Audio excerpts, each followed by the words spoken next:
iyo barwaaqada nimco lagu qabooba intaasir maano بسم الله الرحمن الرحيم السلام عليكم ورحمة الله تعالى وبركاته داوديال وحانو halkan ku qaban doonaa barnaamij dowlad oo ay ka qayb galayaan xubno ka tirsan ururada dhalinyarada bahda jaamacadaha dowladdan waxa uu qayb ka yahay dadaalo wasaaradda arrimaha gudaha dowladda galmudug iyo hay'adda CBD ee bulshada ku wacyigelinayaan si bulshadu ay kaalintooda uga qayb qaadan lahaayeen arrimaha la xiriira nabadiska dowlad wanaagga iyo sidoo kale ka qayb qaadashada madalada nabadda dowladda maanta waxa marti nooga ah gudoomiyaha ururka dhalinyarada degmada Gaalkacyo Abshir Abdul Qaadir xogayaha ururka dhalinyarada degmada Gaalkacyo Cabdullaahi Khaliif Cali iyo gudoomiyaha midowga ardayda jaamacadda Modern farciida magaalada Gaalkacyo Mahad Maxamed Axmed dowladda intiisa badan waxa uu ku saleysan doonaa doorka dhalinyaradu ay ka qaataan nabadda dib u heshiinta iyo ka qaybgalka madalada nabadda iyo sidoo kale dowladda inta aan ku guda jirno waxa la iska weydiin doonaa caqabadaha dhalinyaradu inta badan ay kala kulmaan sidii ay kaalintooda uga qaadan lahaayeen xalinta colaadaha iyo madalada nabadda looga hadlayo iyo kaalintii dhalinyaradu ay ka qaateen nabad dhiska dowlad wanaagga iyo nabadda xilligan ka jirta gobolka Mudug oo loo yahay gobolka Mudug inuu soo maray colaado fara badan isla markaana saameyn ku yeeshay dadka iyo deegaanka taas oo wixii ka horeeyay 2016 magaalada Gaalkacyo caado u ahayd in sanadkiiba mar laga qaxo iyadoo dadku ay isku warsan jireen banaanka balse haatan laga reestay kadib dadaalo la sameeyay kuwaas oo iska kaashanayeen maamulada ka jira gobolka Mudug dowladda federaalka Soomaaliya iyo shacabka gobolka Mudug dowladda maanta intiisa badan waxaan kaga hadli doonaa doorka dhalinyarada Abshir Abdul Qaadir Cali gudoomiyaha dhalinyarada degmada Gaalkacyo bal waxaad Abshir faahfaahin naga siisaa ugu horreyn doorka dhalinyaradu ay ka qaateen nabadeynta gobolka Mudug ee xilligan lagu naaloonayo maad celinaya wasaaradda arrimaha gudaha iyo hay'adda CBD oo barnaamijkan soo agaasintay isla markaana doodan qabatay ku saabsan dhalinyarada iyo doorka ay ku leeyihiin nabadda iyo horumarka gobolka Mudug iyo gaar ahaan Gaalkacyo waa maasinta Cabdirasaaq su'aal muhiim ah weydiisay dhalinyaradu doorka ay ku qaateen nabadeynta iyo wacyigelinta waa door balaaran dhalinyaro mar walba waa cid u taagan in gobolkani iyo magaaladanba ay nabad ku naalooto waayii hore waxa la dhigi jiray dadka colaada ehelka u ah ee dhibaatada wada waa dhalinyarada laakiin maanta dhalinyaradu waxay noqdeen safiir nabadeed waxay meel walba la taagan yihiin fariimo nabadeed waxa ay sameeyeen wacyigelin tusaale anaga ka dhalinyarada degmo ahaan waxaan sameynay 8 bil ka hor xilli ay xaaladda magaalada iyo gobolka uu culeys ka jiray amnigana oo maartay ficilo lid ku ay yimaadeen waxaan marnay dhalinyarada meelaha aan kiili karno tusaale dhammaan goobaha waxbarashada ayaan tagnay iskuulada oo dhan baa tagnay fariimaha aan la wadaagayna dhalinyarada waxa kamid ahaa in ay noqdaan dad ehel u ah nabadda in aanay qayb ka noqon colaadaha jira in aanay fariimo dadban oo negative ah aanay ku baahin baraha bulshada in aanay qabiilada iyo dadka isdagaalaya aanay saaxiib u noqonin in ay la jirsadaan in aanay ka qayb qaadanin media waxa ka jira oo reer hebel iyo reer qurac iyo reer qansax iyo dooq dhibaatadaas ka jirta inay meesha ka saaraan in ay noqdaan dad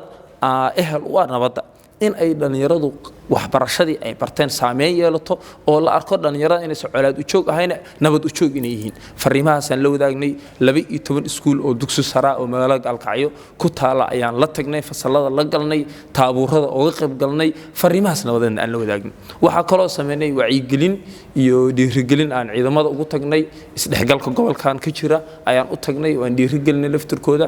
doorka lixaad kale ee bulshada u hayaan waan u sheegnay sidoo kale fariimo nabadeed oo wacyigelina ayaan baraha bulshada ku baahinay tusaale waxa jira urur dhalinyaro oo Soomaaliyeed ayaa jira oo dhammaan magaalooyinka Soomaaliyeed oo dhan fariimo laga soo duubay Gaalkacyo magaalooyinka sida gaarka loo xiiseynay ahayd maadaama magaalo colaado badan soo martay ay ahayd halkaas fariimo ku baahinay telefishinka qaranka meel kale oo waaweyn baa lagu baahiyay fariimo nabadeed oo muujinaya inaanay dhalinyaradu colaado qayb ka noqon nabad qayb ka noqoto marka wacyiga dhalinyarada hadda waa isbedelay hadda magaalada barnaamijyo badan oo nabadeynta iyo dhalinyarada door in la siiyo bilowday sidoo hore dhalinyaradu maaha maanta haday xabad yeerto dadka ugu badan ee cabsada ee colaadaas wax yeelanayso dhalinyarada waa kuwii shaqeynay waa kuwii wax baranay waa kuwii goobaha caafimaadka joogay marka waayii hore haday faa'iido u arki jireen colaada maanta waxay u arkaan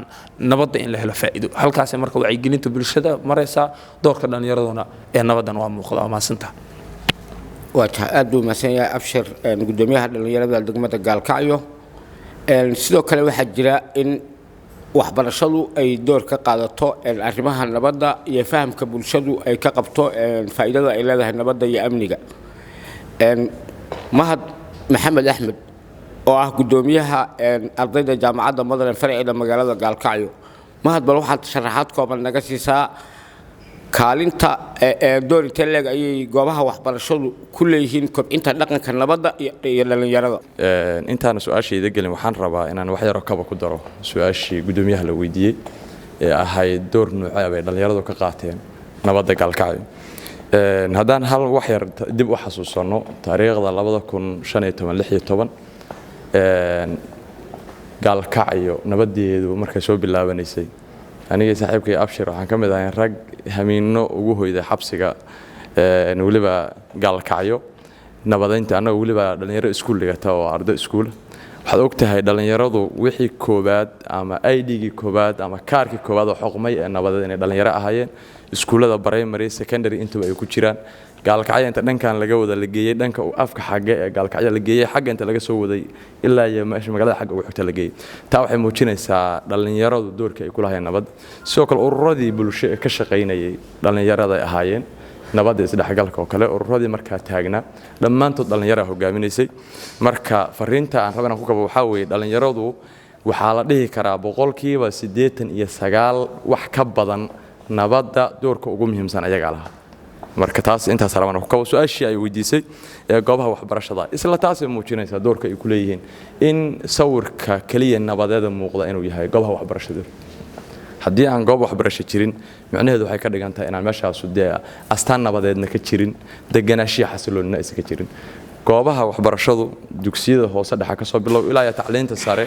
waxay qayb ka yihiin si joogto ah maalinle ah ka qayb qaadashada wacyiga bulshada iyo abuuridda baahida loo qabo nabadda loo qabo hadday tahay meelaha warbaahinta wax lagu baahiyo iyo sidoo kale goobaha waxbarashada intaan hadda meesha fadhisaa gudoomiyaha dhalinyarada xog hayo dhammaantood goobaha waxbarashada ka tirsan yihiin marka hadda goob waxbarasho ay weydiisay dhalinyarada dhano inta ugu badan numberka ugu badan ee dhalinyaro la yiraahdo nabadda ka shaqeysa gaalkacyo dhammaantood goobaha waxbarashada taas waxay ku muujinaysaa kuwa hore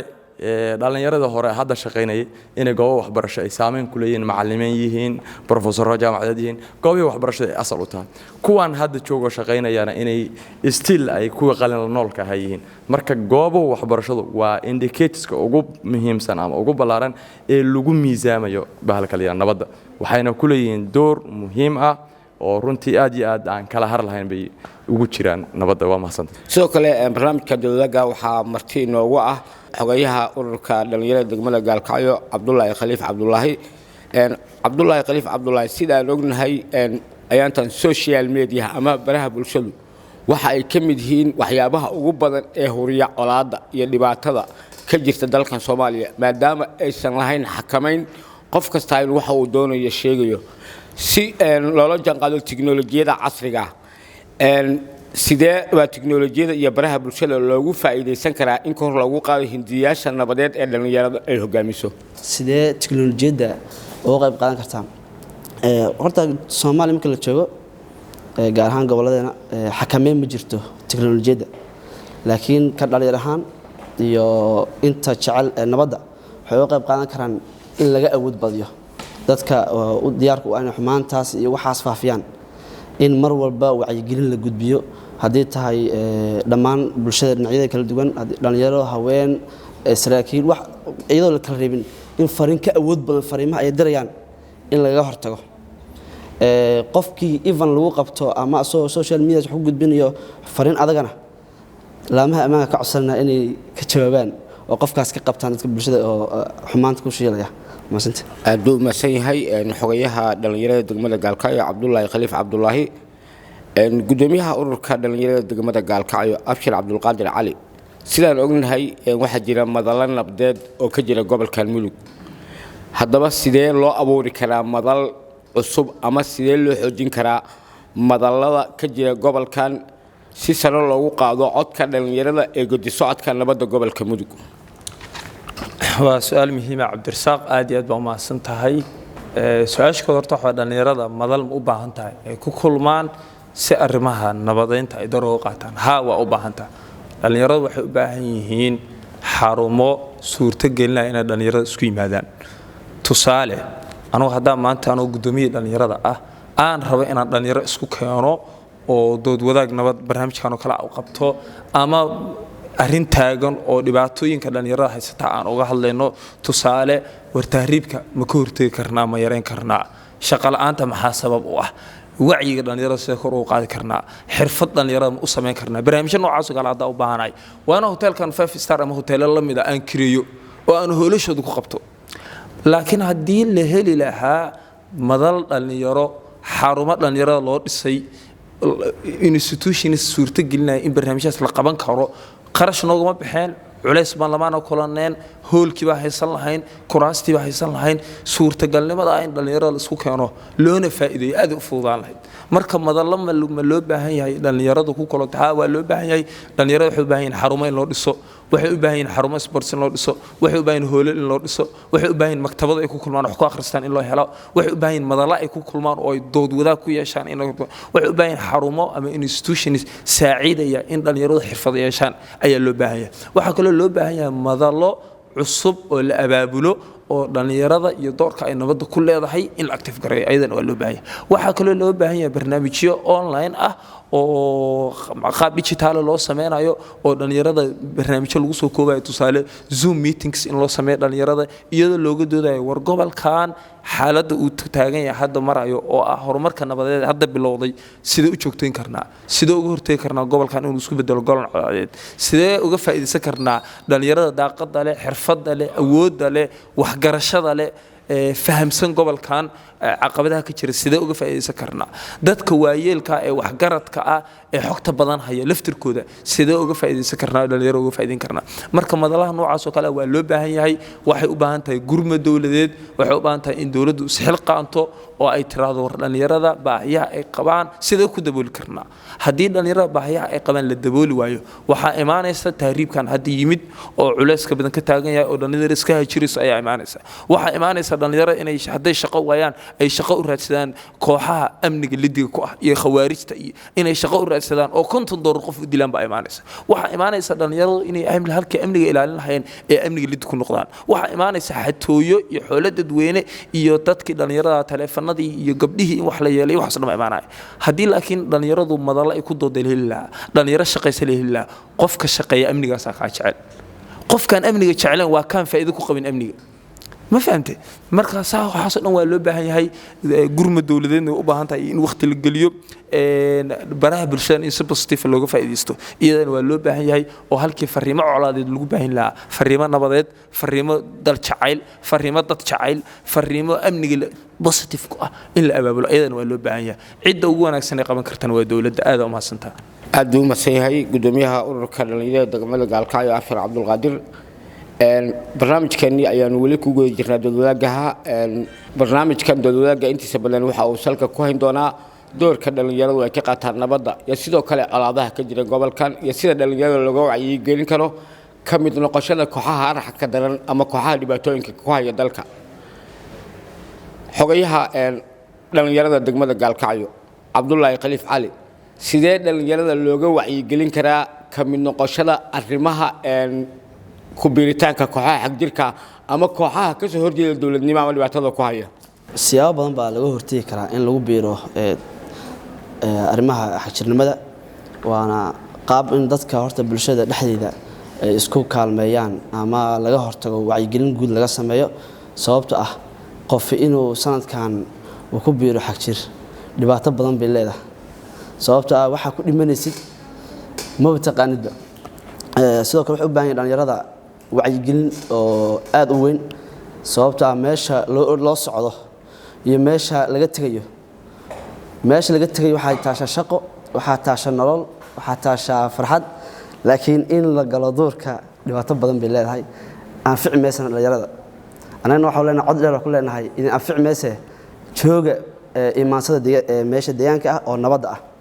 gudoomiyaha ardayda jaamacadda Modern Farcida magaalada Gaalkacyo Mahad Maxamed Axmed isla su'aasha laftigeeda maxaa ku kalifi kara ayaa isleedahay dhalinyaradu ku biritaanka kooxaha khawaarijta ama arxanawayaasha ee dalkan dhibaatada ku haya aad iyo aad waa mahadsan tahay wariye cabdirasaaq waxaan rabaa inaan recommendation ku daro saaxiibaday su'aalihii hore la weydiiyey intaan tayda jawaabteeda aan u noqon gudoomiyaha dhalinyarada gudoomiyaha Abshir waa wax yar baan moodamash inaan ku kala duwanahay gudoomiyuhu wuxuu yiri dhalinyaradu su'aal baa la geliyay ma u baahan tahay madal haa u baahan tahay haddii ay u baahan tahay ognahay inay u baahan tahay gudoomiyuhu waxaan ognahay in maantay dawladda Soomaaliya jirta ama service-ka dawladda jira inuu emergency service oo soo dhaafi la yahay meelahaas ay joogto gudoomiyaha marka waxaan raacnaa gudoomiye cidda maanta in la yiraahdo Chile Somalama oo wadamadan Afrika waliba South Africa iyo Maran teamka mucaaradka kamid baa wuxuu yiri aniga wiilkayga waxaan u sheegaaba inaan ahay ninka adduunka ugu taajirsan sababtuna waxay tahay account balance-iga aan qaanayo aniga laakiin dadka kale akoonadooda balance-gooda ma garanayo waxaan rabaa inaan raado gudoomiye waxa tahay heerka dawladda maanta jira ninka ugu taajirsan baata oo ah inay haysato dad xoog leh xirfad leh xoolo leh inta dhalinyarada wada shaqeeyaan Cabdullaahi Qalif waa xogayaa dhalinyarada waana ganacsade gudoomiyaha Abshir waa shaqeeyaa waa shaqooyin badan buu hayaa aniga sidoo kale dhalinyarada kamid ah inta dhalinyarada fadhiisa dhamaantood waa wada shaqeeyaan inta ugu badan percentage-ka ugu badan waxaan rabaa markaan gudoomiye madashaas u baahanahay waa sa sheegtay laakiin waxaan uga baahanahay nafsadeena uga baahanahay inaan ugu horkacdid noo bilowdid aan samaysano commission inaan samaysano waxa loo yaqaano donation inaan samaysano ama isku dar inaan samaysano inaan anagu aan cidna ka sugin inaan xafiiska abuurano madashi abuurano banalki samayno soo gudbino aragtidii bulshada midayla soo gudbino hadda maanta inta bilowno istaagna aan dhahano waxaan haynaa intaas yaa shaqeynaya waxa arki doonaa ayada la isugu yimaado oo hadaa tii service-yadii kale in ayada loo soomayn taas waxaan rabaa markaan araado gudoomiyaha iyo saaxiibada kale dhalinyarada kuwa hadda dhageysanaya kuwa daawadoona inaan cidna wax ka sugna ma ahan aniga aragtaan waxaan qabaa in $10 aniga aan bixiyay $5 saaxiibka bixiyay 20 uu bixiyo iyo dad badan hadda dhalinyarada nala sheegta laftirkoodu waxa la kala bixi doonaa ninkii dhalinyaro ahaa baa maal gasho doona dhalinyarada ninkan dhalinyaro ahna banaanka u tagi doona marka si loo kala soocmo waxa codsanayna taa bilowno taa xaggaas aan uga tagayaa su'aasha maxaa sababa oo saaxiibkay Cabdullaahi la weydiiyay in dhalinyaradu ay fikrada xaq jirka ku beeraan aniga waxaan isleeyahay laba qodob baa soo marka laga soo tago fikirka diiniga marka laga soo tago dadka inta badan dad aragtaan dadka la warsado ama dadka is soo dhiibahan noqdaan ama kuwa la qabtaan noqdaan hal qof oo dhahaya aniga aaminsanaan fikirka sirbasanta madam laba qodob marka ugu miisan waxa weeye dhalinyaradu halkan markay joogaan tixgelin la'aan bay dareemayaan qofka dhalinyarada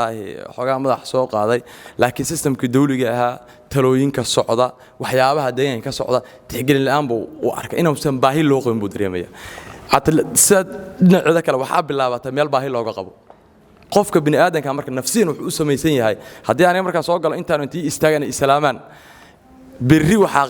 ku qasbanaa doonana intaan istaaga anigan islaam laakiin haddaan cidna islaamin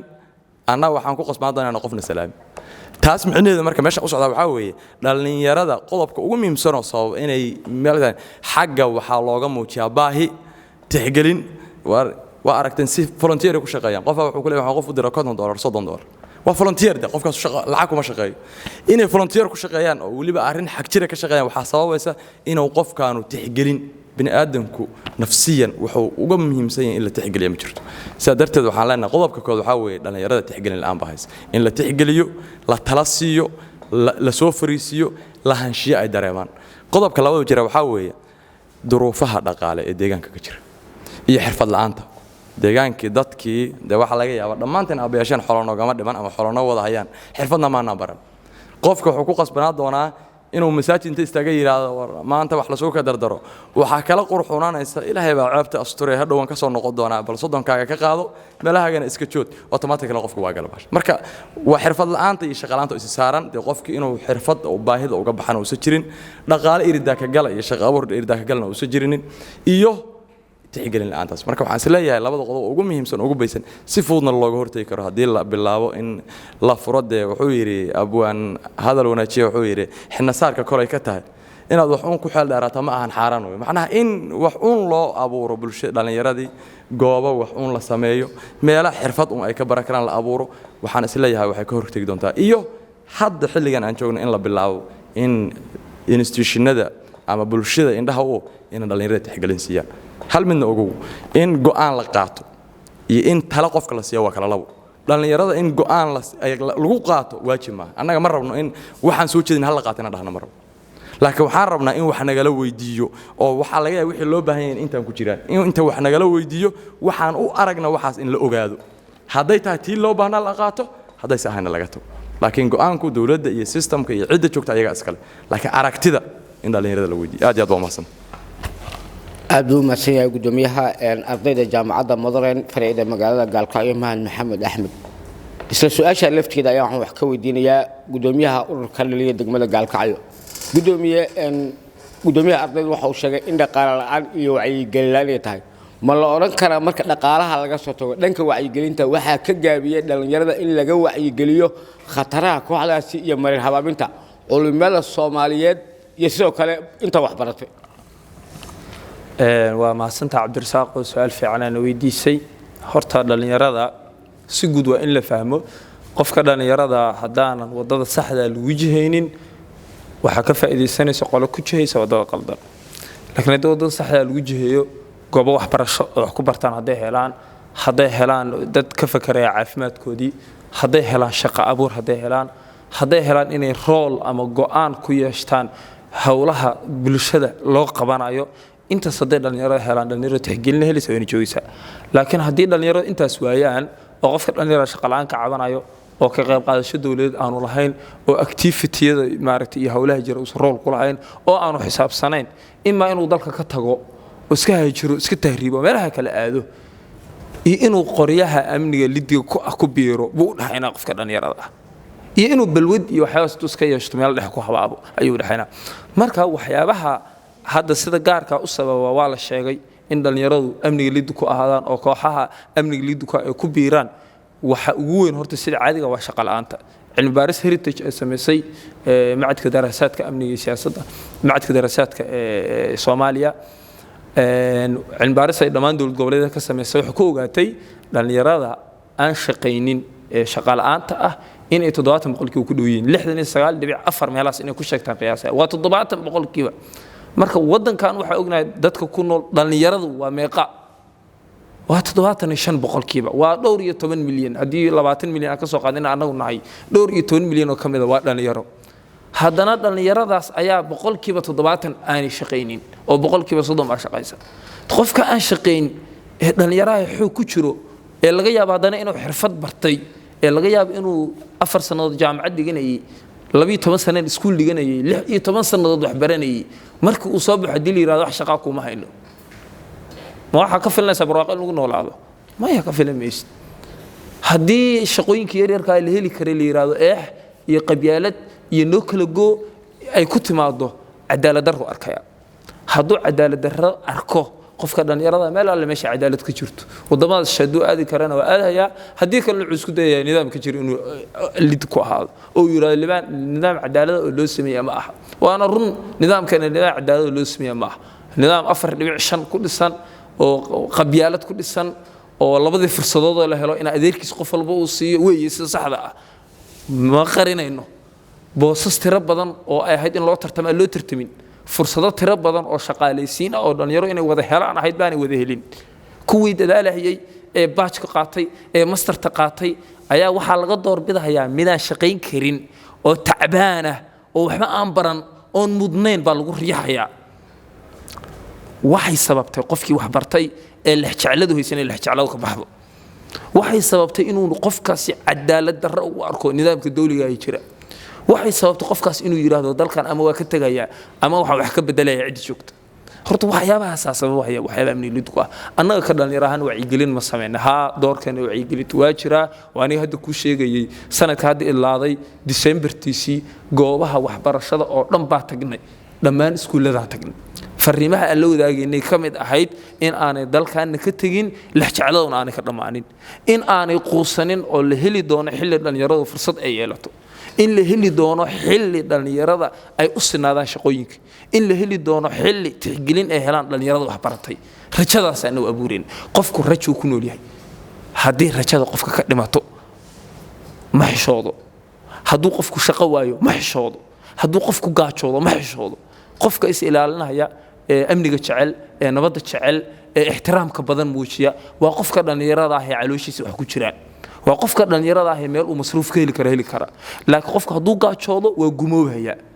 wax aanu raalli ka ahayn naftiisu sameynaya qofka isqarxinaya naftiisu raalli ma ka tahay adaa ku weydiina cabdirasaaq raalli kama ah laakiin meel kale u baxsado waay qofka badda galaya ee doon uu u jeedo caag ah oo dilaacaysa haday cirbad muddo qofka fuulaya raalli ma ka yahay raalli kama ah in uu dal shisheeye oo aan laga tixgelinin oo aan laga jeclayn oo uu muwaadinkan uu qaxooti ka noqonay aado ma la jecla may in uu musqulaha iyo maqaayadaha ka shaqeeyo dalalka shisheeye ma la jecla iyo rabitaankiisa ma aha rabitaankiisa meel uu u cararu waayo qofkaas waxa uu waayay meel u magansado waayay master degree uu wataa wadamadan dhadhow uu tagayaa shaqaale maqaayadeed buu noqonaya waxa uu noqonayaa dadka alaabta dhaqo noqonaya waxa uu noqonayaa kuwa guryaha tirtira waxa uu isleeyahay nabadna meeshaas ah shaqana mid maalikaaga heli doontaa buu isleeyahay marka waan waxa aaminsanahay dhalinyarada meel ay cararaan bay waayeen waa in annaga dhalinyarada ka dhalinyaro ahaan annaga saxilqaan guud ha ahaato iyo mid dawladeed ba ha ahaatee waa inay dhalinyarada rool hesho nabadda marka loo sameeyaa la helaya marka roolkaas waa jiraa annagana wacyigaas weli waa wadnaa in dhalinyaro rajada aanay ka dhiman in dhalinyaro aanay isdhiibin in dhalinyaro aanay dalkooda ka rajo dhigin in aanay dhalinyaradu waa SYL 13 dhalinyaro ay haysteen midkoodna baaj ma wadan midkoodna master ma wadan midkoodna PhD ma wadan qaarkood dugsi sare ma dhamayn waxa riixay waa maxay oo annagana riixila ayaga rajaa ku jirtay waxay aaminsanaayeen inay wax qaban karaan waxay aaminsanaayeen inay dalka wax ka bedeli karaan marka dhalinyaro in aaminaadi lagu celiyo kuwii dhintay miyaa naga xirfad badnaa waa may nagama xirfad badnaa Ismaaciil laakiin waa naga lex jecel badnaayeen waa naga dal jacayl badnaayeen dadnima ku jidhay annagana dadnimadii nooleeno oo dib u celin wacyigeeni oo qofka dhibaatada amniga la duko gobolkan hadii amnigiisu baabo oo qofkaas waa inuu ogaado ma baabiin kaliya gobolka dadkiisa dhintay culaysaasna ma maana marka cabdirasaaq waa maasanta ka dhalinyarada mar walba waxa u taaganahay wax kasto dhiirigelinaya in dhalinyaradu ay amniga saaxiib la ahaato inaan ka shaqeyno wax kasto dhiirigelinaya in amniga lid ku aatan meesha ka saarno waa maasanta abduu masiin gudoomiye abshir su'aasha qayb inta badan waa nooga jawaabtay laakiin waxa jira su'aasha qayb kamid oo aadan wali nooga jawaabin culimadu haddii ay xoojiyaan sidii bulshada looga wacyigelin lahaa khataraha argagixisada maadaama sidaan ognahay ciyaalkan waa ciyaal yaryar oo waxba baran oo aqoon lahayn inta badan waxaa la iyagoo la warsanayo midka ugu badan wuxuu ku leeyahay hal subax baan quraan ka dhigtay kitaabna ma aqrisan tafsiirkiisana ma aqaano waxbaa lagu bedelay si kale wax loogu fasiray culimada marka haddii ay xoojiyaan wacyigelinta dhalinyarada ama ay dadka diinta u sheegaan qataraha ka dhalan kara oo markasta ay joogteeyaan ma la oran karaa dhalinyarada galaysa kooxaha xaq jirka waxbay ka bedeli kartaa cabdirasaaq oo su'aal fiican waaye horta culimada roolkeedii horta waa mahadsan rool fiican bay hayaan bulshada kaalin libaax u jiraan culimada waxay u istaagtaa lagama dabato laguma qabsado haday yiraahdaan culimada go'aan ay gaaraan yiraahdo waxaas go'aamina bulshada kama hortimaado waa charismatic power waa awood ruuxi ah oo ilaahay siiyay oo bulshadu inay heegan u tahay ah culimada marka khayr baan Allah siiyo waa dadaalahayaan dadka ayaga soo saaray iyaga wax badan dadka diintooda dhisa wacigooda iyaga kor u qaada masaajidda maalin walba ka hadlaan dhalinyarada way la dardaarmaan inay kooxaha amniga liduka inay ku biireen dhalinyaro culimadu way ku haylanta laftirkeeda waa sheegaan waxa ka rabnaa kaliya inay sii xoojiyaan oo is abaabulaan oo intii hore oga sii badiyaan oo tilaakada haday 5 qaadahayeen 10 tilaaka ay qaadaan oo ay madala sameeyaan saano kale isku yimaado oo bulshada la hadlaan oo qof walba yara doorkiisa qaadin yiraahdo hadda fardi iyo shakhsi iyo sheekh in uga hadlaan baa laga yaabaa oo nin walba masaajidkiisa dhow ka soo siiyo laakiin hadda culimada midowdo oo qaab midnimo ay ku wajahdo lama heleen qof si qaldan diinta u fahma lama heleen qof fariin qaldan qaada marka culimada noo ammaanihiin annaga doorkoodii waa wadaan laakiin inay xagga ka sii badiyaan oo ka sii ballaariyaan oo xoojiyaan oo ay lexjeclada dadkan ku wada abuuraan oo ay dareensiiyaan qof kasta oo qof walaalkiisa dila naara u dambeys oo xaq darro ku dila ayagana fariinta wadiya oo ballaariyaan waan cid ugu wanaagsan laga qaadanayo annaga sheegitaankeena sheegitaan inuu noqdo laga yaabaa laakiin culimada fariintooda wax badan bay bedeshaa marka doorkoodu waa fiican yahay culimada ha sii ballaariyaan una maasanta kasoo qaybgalayaasha barnaamijkan martida inooga ah عندي سؤال كودي لسه أما أردت نقول بيرنا سجعان سيتاجي سام مكرفة كيان نوجين الله يا أرتا waxaa ka hadlaysaan nabadda iyo waxa ka shaqeysaan iyo wanaag baa ka shaqeynaysaan waxaan idin daba socda mawjado badan oo far badan oo aan qof ahayn oo aan laba ahayn oo aan saddex ahayn oo laga yaabo guryihii aan ka soo tagnay matalan hadda markaan ka soo qabto Cabdullaahi Qalif in wiilashaydo kala weey ama waa wiilkaygiiba wuxuu uga soo tagay gurigii team kale oo u socda in ay fikirka adinka dhalinyarada ah oo aad wadaan diidaan oo yiraahdaan waa been